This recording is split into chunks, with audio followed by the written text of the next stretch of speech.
Hazreti İbrahim taň bilen turdy da biraz nan hem bir meşik tuw alyp olary Hajar'yň egine atdy. Hajar saňan alyp gitdi we Beerşewanyň çölüne adaşyp es wagt entedi. Meşikdäki suw tükönli. Hajar oğlunu bir gyrymsy agazyň aşagyna goýup bitdi.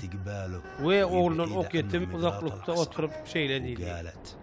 Ya Allah, çağamın gözümün alında ölýändigine çytap bilemem.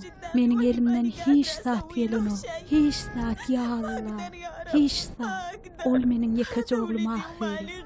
Hajar gaýy etme, oğlun üçin gorkma. Sebäbi Allah onuň sesini eşitdi we meni seniň ýanyňa iýberdi. Bar oğlun ýerinden garlar da onu köşeşdir. Sebäbi Allah onuň nesillerinden beýik millet ýaradar. Ya Allah, sana alkyş bolsun. Sen meniň dilegimi we çağamyň agysyny eşitdiň we bizi ölümden halas etdiň.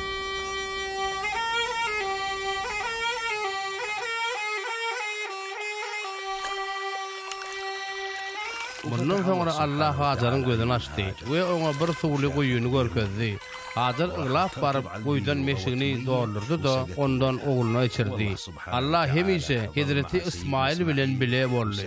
Onu hemişe gorady we merhemetini görkezdi. Ay günler geçip oğlan ulandy.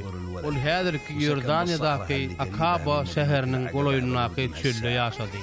Hazreti İsmail ökde kemançy bolup yetişdi. Ejesi onu Misirli bir gyýda öýerdi. Ölenenden soň aýaly oňa 12 sany ogul dogurup berdi.